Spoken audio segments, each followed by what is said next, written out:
Fertility Medication Donation Cypropreservation by Megan Freeman in Group 4.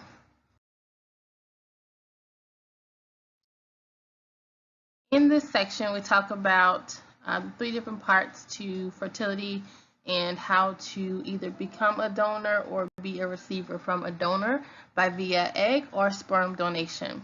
There are different types of fertility medication for both women and men, though the process is very similar. 2 of the most common fertility drugs for women are Clomid and Seraphine. These are the most common types of medication as they basically try to induce the process of invoking the body to develop the eggs needed and the hormones needed to drop eggs. Most of the ways that the medication is administered to start and or begin the process is via a shot that you can give in your upper buttocks or in your pelvis area. Or you can take a certain amount of different capsules, which actually becomes more costly, but still has the same effect. The downside to the shots is that you may experience tenderness or bloating, and with the pills, the downside is that it takes a little bit longer effect time. The medication for men is only to be used to get the sperm that is either of low count or that is either not functional.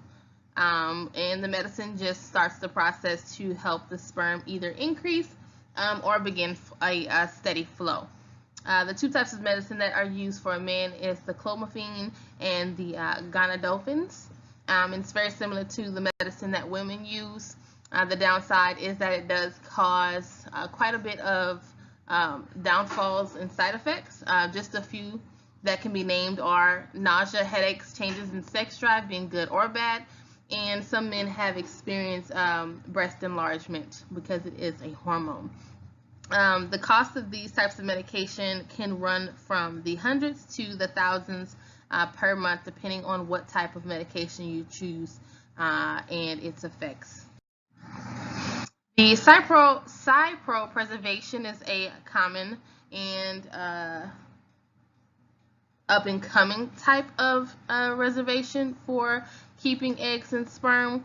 This process is where the embryos are preserved by being submerged in a sub-zero temperature, and generally the embryo is frozen to be used whenever it wants to be used by the person who purchased it or the donor.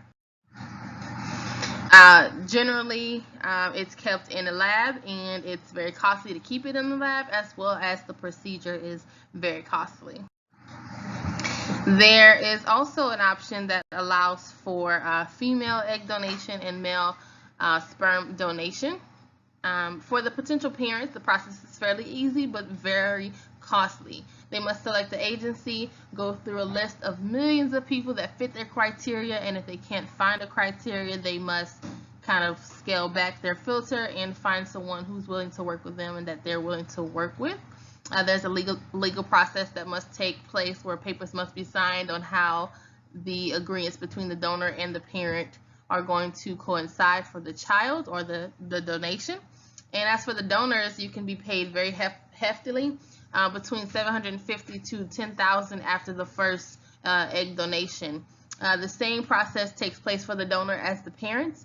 The donor must apply to become a donor, be accepted, then begin the same shots and medications to induce the egg to be dropped or to have a healthy egg to be received and examined.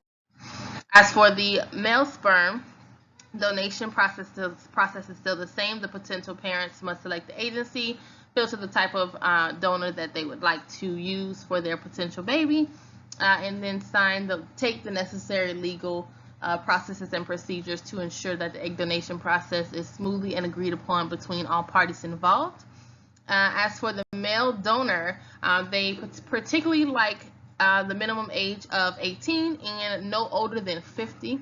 The sperm donors must agree to random health screenings just to make sure that the egg or the sperm is healthy for the donors.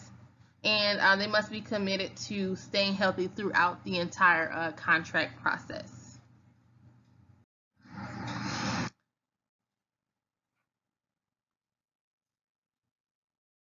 Insemination.